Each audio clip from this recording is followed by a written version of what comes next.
다 함께 사도신경 하심으로 2025년 1월 31일 금요일 온라인 아침 기도에 하나님께 올려드리겠습니다. 전능하사 천지를 만드신 하나님 아버지를 내가 믿사오며 그 외아들 우리 주 예수 그리스도를 믿사오니 이는 성령으로 잉태하사 동정녀 마리아에게 나시고 본디오 빌라도에게 고난을 받으사 십자가에 못 박혀 죽으시고 장사한 지 사흘 만에 죽은 자 가운데서 다시 살아나시며 하늘에 오르사 전능하신 하나님 우편에 앉아 계시다가 저리로서 산자와 죽은 자를 심판하러 오시리라. 성령을 믿사오며 거룩한 공예와 성도가 서로 교통하는 것과 죄를 사하여 주시는 것과 몸이 다시 사는 것과 영원히 사는 것을 믿사옵나이다. 아멘. 찬송가 586장 찬송하시겠습니다.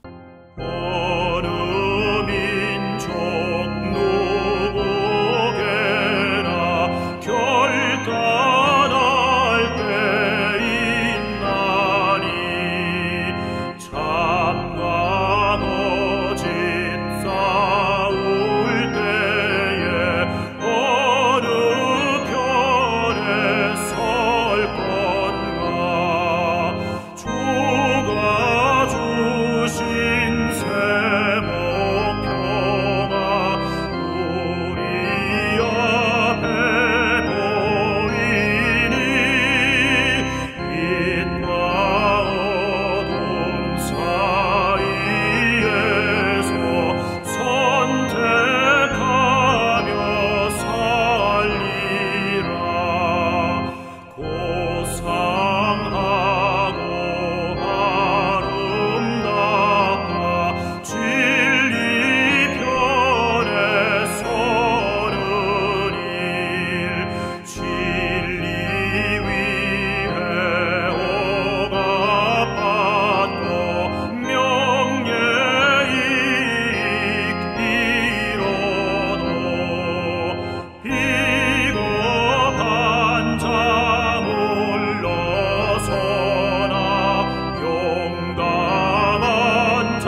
하나님 아버지 감사합니다. 지난 설 명절 연휴 기간 동안에도 추운 날씨 속에서도 안전 지켜주시고 건강하게 잘 지내게 하시고 또 매 순간순간 가족들과 함께 즐거운 시간, 은혜로운 시간 보내다가 또 일상으로 돌아오게 하심을 감사드립니다. 또 우리 주님께서 허락하신 새로운 일상, 오늘 금요일 하루를 저희들 말씀을 받고 하루를 시작하길 원합니다. 오늘도 말씀을 통해서 오늘 하루 어떤 길로 주님께서 저희들을 이끄시는지 바르게 알게 하시고 또 주님께서 이끄시는 대로 순종하며 나아감으로 말미암아 오늘도 주님과 온전히 동행하며 주님께서 예비하신 승리의 축복을 누리며 하나님께 영광 돌리는 복된 하루가 될 수 있도록 은총 내려 주옵소서. 감사드리오며 우리 주 예수 그리스도의 이름으로 기도드리옵나이다. 아멘. 자, 이 시간에 하나님이 주시는 말씀은 여호수아 9장입니다. 여호수아 9장 1절부터 15절까지 말씀 보겠습니다. 자, 화면을 보시면서 여호수아 9장 1절부터 우리 함께 합독하시겠습니다. 2일 후에 요단 서쪽 산지와 평지와 레바논 앞 대해 연안에 있는 헷사람과 아모리 사람과 가나안 사람과 브리스 사람과 히위 사람과 여부스 사람의 모든 왕들이 이 일을 듣고 모여서 일심으로 여호수아와 이스라엘에 맞서서 싸우려 하더라. 기브온 주민들이 여호수아가 여리고와 아이에 행한 일을 듣고 꾀를 내어 사신의 모양을 꾸미되 헤어진 전대와 헤어지고 찢어져서 기운 가죽 포도주 부대를 나귀에 싣고 그 발에는 낡아서 기운 신을 신고 낡은 옷을 입고 다 마르고 곰팡이가 난 떡을 준비하고 그들이 길갈 진영으로 가서 여호수아에게 이르러 그와 이스라엘 사람들에게 이르되 우리는 먼 나라에서 왔나이다. 이제 우리와 조약을 맺읍시다 하니 이스라엘 사람들이 히위 사람에게 이르되 너희가 우리 가운데 거주하는 듯하니 우리가 어떻게 너희와 조약을 맺을 수 있으랴 하나 그들이 여호수아에게 이르되 우리는 당신의 종들이니다 하매 여호수아가 그들에게 묻되 너희는 누구며 어디서 왔느냐 하니 그들이 여호수아에게 대답하되 종들은 당신의 하나님 여호와 이름으로 말미암아 힘이 먼 나라에서 왔사오니 이는 우리가 그의 소문과 그가 애굽에서 행하신 모든 일을 들으며 또 그가 요단 동쪽에 있는 아모리 사람의 두 왕들 곧 헤스본 왕 시온과 아스타롯에 있는 바산 왕 옥에게 행하신 모든 일을 들었음이니이다. 그러므로 우리 장로들과 우리나라의 모든 주민이 우리에게 말하여 이르되 너희는 여행할 양식을 손에 가지고 가서 그들을 만나서 그들에게 이르기를 우리는 당신들의 종들이니 이제 우리와 조약을 맺읍시다 하라 하였나이다. 우리의 이 떡은 우리가 당신들에게로 오려고 떠나던 날에 우리들의 집에서 아직도 뜨거운 것을 양식으로 가지고 왔으나 보소서 이제 말랐고 곰팡이가 났으며 또 우리가 포도주를 담은 이 가죽 부대도 새 것이었으나 찢어지게 되었으며 우리의 이 옷과 신도 여행에 매우 길었으므로 낡아졌나이다 한지라. 우리가 그들이 양식을 취하고는 어떻게 할지를 여호와께 묻지 아니하고 여호수아가 곧 그들과 화친하여 그들을 살리리라는 조약을 맺고 회중 족장들이 그들에게 맹세하였더라. 아멘. 여러분, 하나님은 오늘도 우리를 살 길로 인도하시기 위해서 우리를 말씀 앞에 나오게 하셨습니다.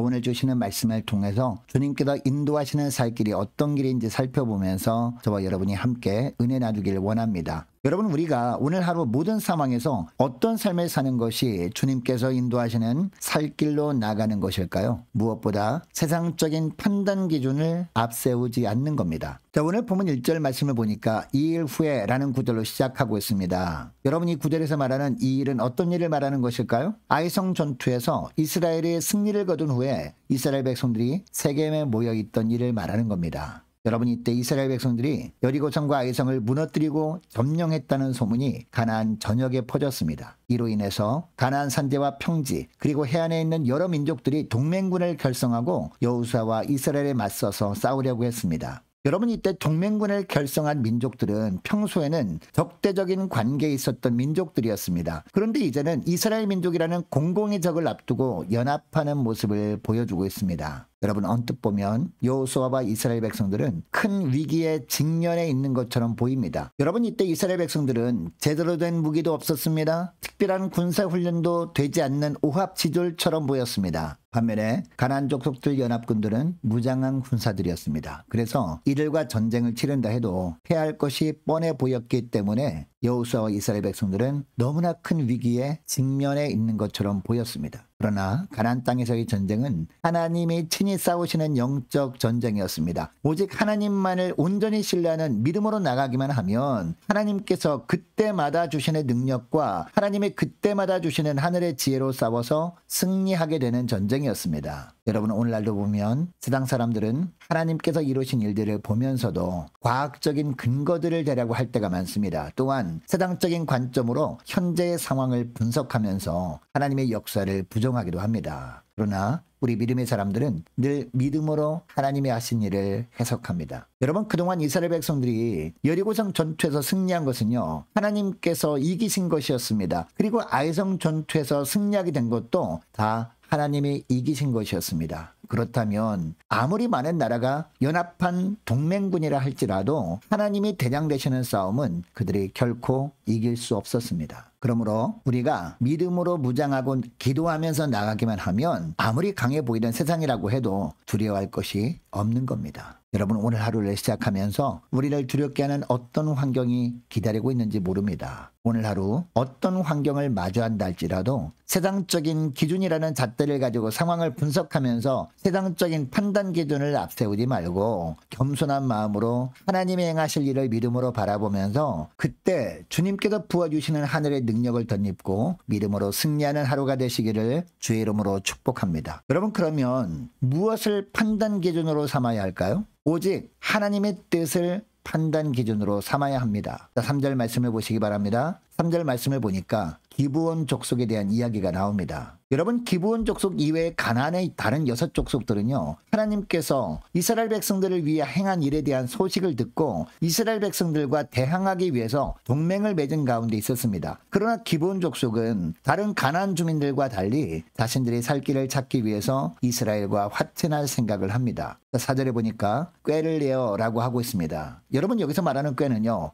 긍정적인 의미도 있지만 부정적인 의미도 포함되는 단어입니다. 오늘 본문에서는 이 꾀라는 단어가 신중한, 지혜로운이라는 의미로 사용되었습니다. 여러분 기브온 족속들은 여호수아와 이스라엘 백성들을 속이기 위해서 변장을 합니다. 헤어진 전대와 헤어지고 찢어져서 기운 가족 포도주 부대를 준비합니다. 그리고 5절을 보니까 낡은 신과 의복, 곰팡이 난 떡을 또 준비합니다. 그리고 이스라엘 백성들이 머물고 있는 길갈 진영으로 찾아와서 말합니다. 6절을 보면 뭐라고 합니까? 자신들은 먼 나라에서 온 사람들이 하는 겁니다. 이제 자신들과 조약을 맺자라고 제안을 합니다. 여러분이 기브온 족속들은 자신들이 먼 나라에서 왔음을 입증하기 위해서 미리 준비해간 물품들을 여호수아에게 보여줍니다. 여러분 물론 이 기브온 족속들이 이렇게 한 것을 보면 이스라엘과 함께 하시는 하나님을 두려워했던 것이 분명합니다. 그러나 이들은 속임수를 사용했다는 것이 라합의 경우와는 다르게 바람직하지 못한 행동이다라고 할 수 있습니다. 그럼에도 불구하고 여호수아는 어떻게 합니까? 이들이 초라한 모습으로 변장한 겉모습만 보고 하나님께 기도해보지도 않고 받아주기로 결정해버립니다. 이렇게 됨으로 말미암아 기브온 거민들은 가나안 7족속에 포함된 사람들이었지만 진멸당하는 것은 피할 수 있게 되었습니다. 14절에 보면요 여호수아는 기브온 사람들이 치밀한 준비와 거짓말에 속아 넘어가 버리고 맙니다. 문제는 여호수아뿐만 아니라 이스라엘 백성들 지도자들이 하나님께 다 기도하지 않았다는 데 있습니다. 여러분 아이성 전투 때도 여호와께 기도로 묻지 않았다가 쓰라린 패배를 경험하지 않았습니까? 그런데 이번에도 여호수아는 하나님께 기도해 보지도 않으니까 어떻게 버리고 맙니까? 15절을 보니까 그들과 화친하여 그들을 살리리라는 조약을 맺고 회중의 지도자들은 그 조약을 지키기로 엄숙히 맹세까지 해버립니다. 여러분 이때 여호수아와 이스라엘 지도자들은 불쌍한 사람들에게 은혜를 베풀었다고 여겼을 수 있습니다. 그러나 결과적으로 이것은 가나안 모든 족속을 진멸하라고 말씀하신 하나님의 명령을 지키지 못하는 결과를 낳고 말았습니다. 여러분 지난 날을 돌아보면 우리가 먼저 하나님께 기도함으로 하나님의 뜻을 구하지 않고 우리 생각대로 판단하고 결정했다가 낭패를 봤던 일들이 많이 있지 않습니까?